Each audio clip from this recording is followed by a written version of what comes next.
Now to the level of economic pressure that millions of Nigerians are facing today after months of struggle against higher food prices and deepening poverty.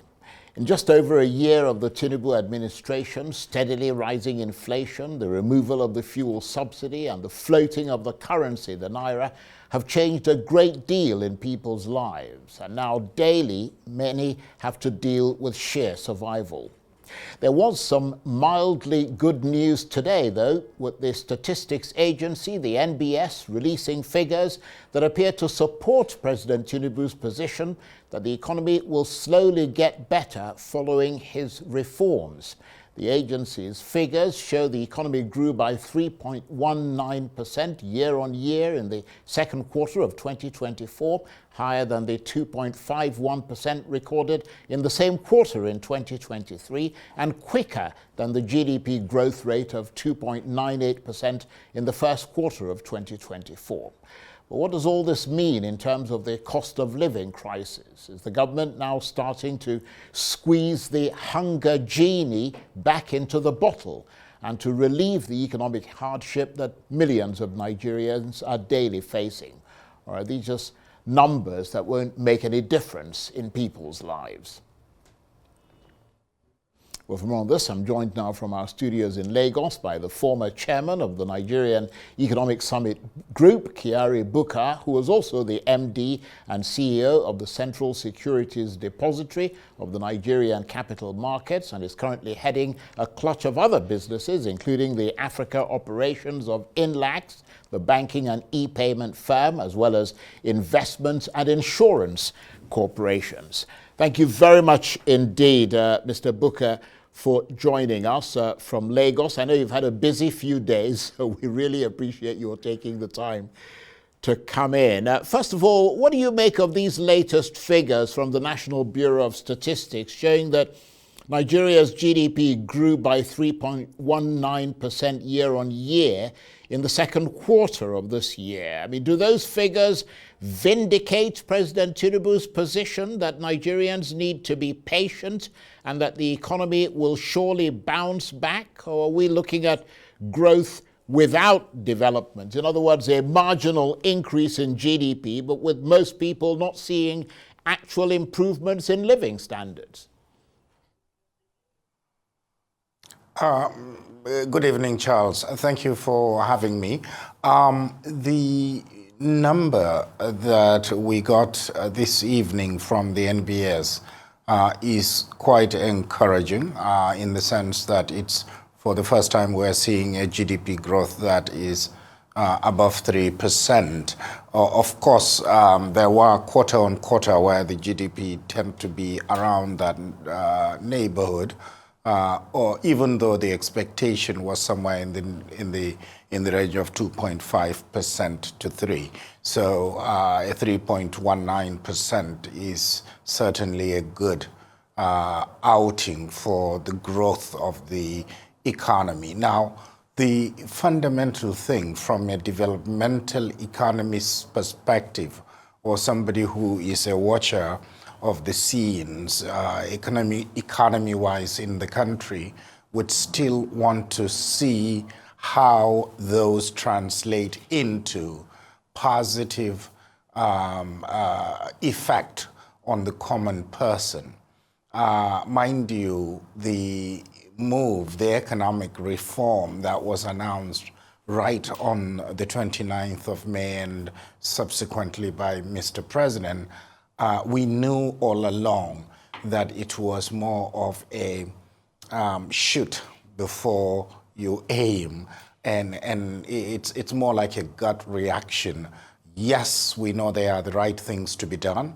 However, the unintended consequences and the effect of those reform, particularly the two items, the fuel subsidy removal and the consolidation or devaluation of the currency by narrowing or convergence of the many rates that we used to have. Certainly there are positives to that, especially on the FX, whereby people that have access can actually go ahead and become economic saboteurs in the long run, whereas with what has happened, it means that everybody must go to the same place and let the market forces dictate. However, the effect of those were not as expected, or some actually expected that it would be disastrous if the after effect has not been taken care of. For somebody like me, actually, the idea of the fuel subsidy removal could have been done gradually, whether it is 5% increase per quarter or whatever. People know it, people can plan it, especially businesses. And that would have had the impact of the change would have been absorbed gradually. It is the parable of the boiled frog, isn't it? If you drop a frog in a hot water, they jump out. But if you gradually raise the temperature, they sit there and they continue to endure and adapt. So the sudden change had the after effect is seen. I always like to give the example of what the new president of Argentina did. He came in January. Inflation rate in December 2023 was 25% in Argentina. By the time he introduced the reforms, including cutting of ministries, expenditure, including that of the president, drastically, people felt empathetic, that the leadership was showing empathy towards the common person. And subsequently, what had happened is that within a period of 2 to 3 months, inflation had gone down to 13%. Is Argentina out of the doldrums? No, they are not. But people are more, they react positively to the changes. Whereas the counter here is what we have seen last month, or rather beginning of this month, which is the protest, the hunger protest. Whether it is politically motivated or not, it doesn't matter, because people from the length and breadth of this country have felt the after effect of those reforms. The reforms are better pills. We know it could, in the long run, be good for us, but the effect should have been mitigated. And then the symbolic thing that Mr. President could have done is to actually also tighten his belt and that of the executives, that of people in Abuja, as well as in the state capitals. And that way people would know that all of us are ready to endure the difficulty that those reforms will bring. By the way, there are 3 positive things that had happened since those changes. One, whether that is something that one can take to the bank or another is, I will leave it up to you. One is that from the start of this administration to date, the foreign exchange reserves have gone up from around 31 billion to 36 billion as of last week or so, last month. The second is the debt to revenue ratio. At one stage towards the end of Buhari's administration, the debt to debt to revenue, not debt to GDP, debt to revenue ratio had gone up to 97%. Recently, it has gone down to 68%, which is one other positive marker.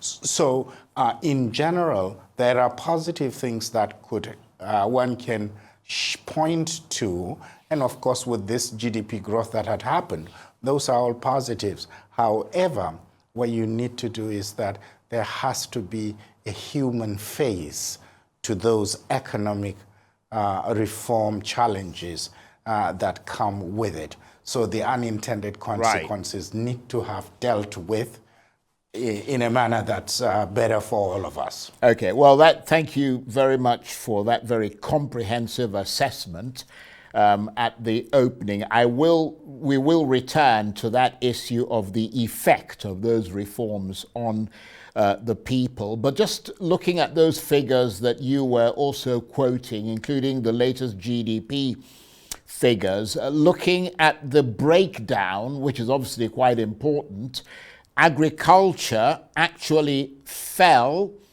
in its GDP contribution.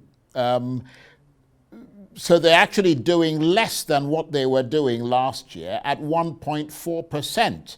I mean, and for a country that needs to develop and needs to grow its economy and strengthen its economy, agriculture falling, I mean, that's not good at all, is it?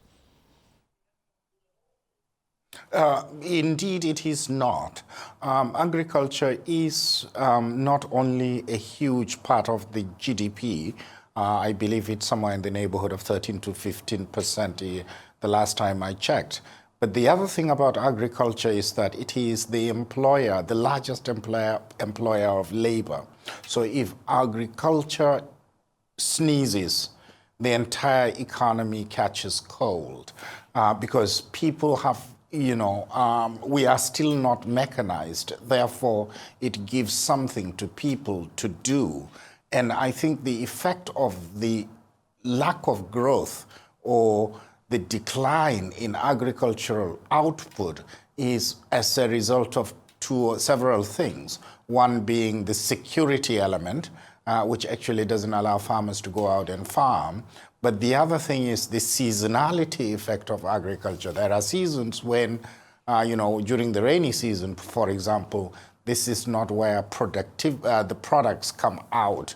This is where things are happening, but it will take another 2 months or so for the harvesting to happen, and therefore it would be that cyclical effect of that sector can also bring down the GDP growth for the second quarter of the year.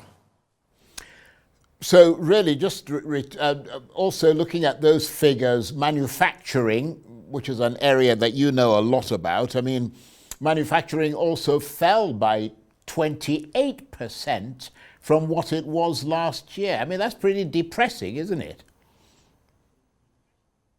It is, indeed. So the effect of that, it doesn't take a PhD in economics to actually predict the effect of the exchange rate and inflation on manufacturing sector, because and of course the increase in price of energy, all of those compound to or conspire to drag manufacturing. Services probably less, but manufacturing would be affected drastically by some of those economic reforms.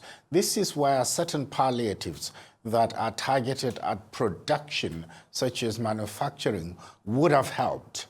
And it would have also been one of the factors that would have reduced or controlled the inflation growth that had happened over the last 6 or 7 months. Indeed. So, I mean, could it be said then, Mr. Bukar, that we're looking at the paradox of economic growth in Nigeria without development? I mean, agriculture is falling. You're looking at manufacturing. I mean, that's also partly perhaps because a lot of companies have also left Nigeria. But we're seeing economic growth without development. Poverty, as you mentioned earlier, is persistently high. Social indicators in health education remain weak. You also mentioned insecurity. And I might add to that corruption and fraud, which remain major systemic problems within the national economy. So it is a paradox of economic growth, isn't it?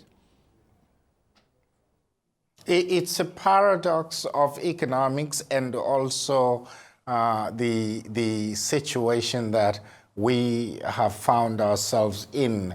Nigeria ought to have not been in this spot had we taken certain steps, say 25, 30 years ago.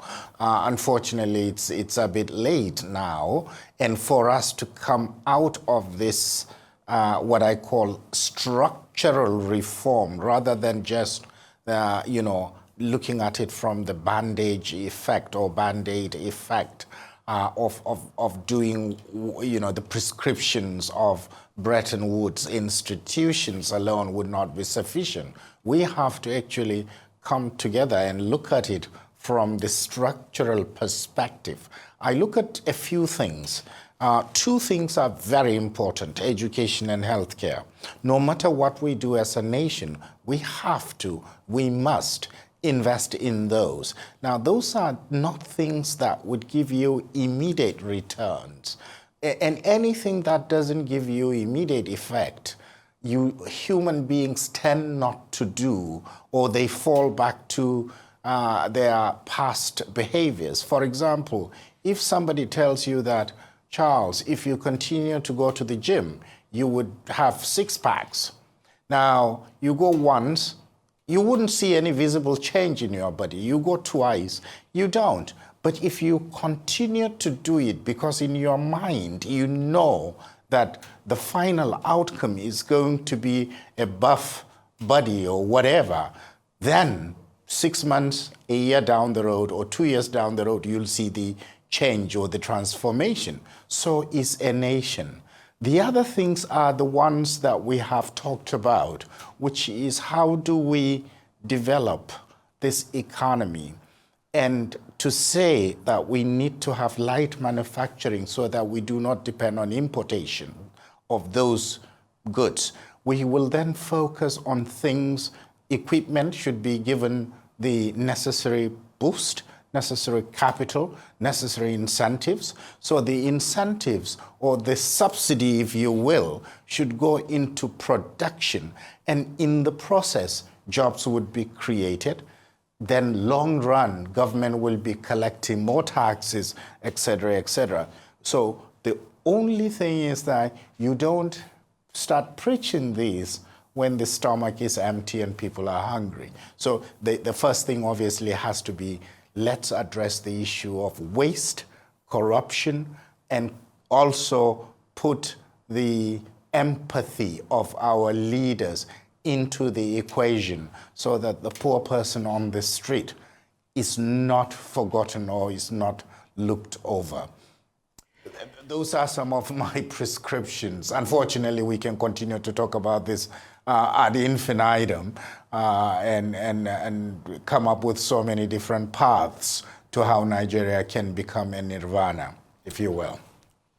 Well, I mean, obviously, your analysis and your suggestions are very important because of I mean, you're a seasoned technocrat and you run a lot of companies in this country and beyond, so you know what you're talking about. But, I mean, it's interesting you use that analogy of the gym, because the last time I saw you, you were striding out of the gym. And looking pretty fit as well, I have to say. So obviously the gym plays a rather prominent part in your life, you know. Whereas for a lot of other people, the extent of the gym is lifting a pint of beer. But nevertheless, you talked about, very interestingly, you talked about the remedies and the things, and because obviously that's, you know, the government always ought to listen to the kinds of, you know, people like yourself and so on. But in terms of responding to the needs of Nigerians and this cost of living crisis, I mean, we saw the Democrats in the US under Kamala Harris saying they're going to cap prices of groceries and that they're not going to let people price gouge, as she calls it, but will stop companies from raising prices. Is that sort of policy possible in Nigeria? Would you advise it, given how ridiculously high and out of reach food prices and other essentials are becoming in this country? I do remember price control in Nigeria, for those of us that are old enough to remember, and they never seem to work. The minute you bring in price control, because you're now telling businesses, private sector, on how much you can sell your widget for or your product for, without necessarily caring what was the input and the cost in producing that, one of two things will happen. Either people will stop producing the goods or services if they feel they're not making money from it, or they will find an unsavory way of selling those products and services, meaning they would go underground. If they do that, government would even lose the value-added tax that is attached to products and services. So price control is never the answer. If it is something essential, such as medicine, children's food, or whatever, government could either issue electronic vouchers or some such things that could either be tied to the production factory, which means it's a subsidy to the poor or to the consumers, but it is going about not at the end, rather at the beginning of the production of the system, which I believe countries like Korea and others have done in the past, and successfully did it because it is traceable. Once it's electronic, it's traceable and auditable. And in that situation, abuses would be absolutely minimized.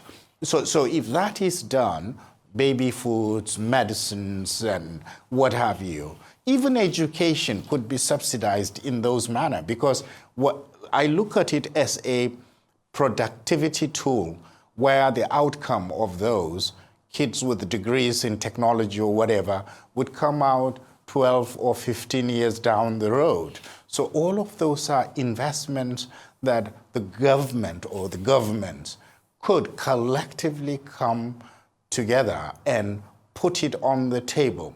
It will have the effect of money circulating in the system. People are being employed to do those, to provide those services and products. Taxes are being paid. So it's a cycle that is positive, reinforcing, and over time it will grow, and the outcome will be a better economic growth that is developmental in nature, and long term it would be beneficial to the economy. I think that's a very interesting point that you made there, because of course the reason food producers, for example, retailers increase their prices is because their production costs are going up. So it would be ludicrous not to expect any company to act in their own best interest, because obviously if they don't, they won't have a business. But just give us a sense, we're winding sort of down the interview, coming to the end of it. Give us a sense of what you think President Tinubu needs to say to technocrats like yourself about what he and his team are doing with the economy that'll reassure you. I think first of all, there has to be a starting point, and the starting point ought to be from what I would call transformative leadership, which means that the leader and the leaders have to show by example and show their empathy to people that they feel our pains. That would be the very first thing. And it can be symbolic. It can be symbolic. It's fine. People understand those sorts of things. Two, the leadership also need to get the right people to come in and brainstorm and come up with solutions, long-term solutions to the biting crisis that we face. There is a trust deficit between the led and the leaders.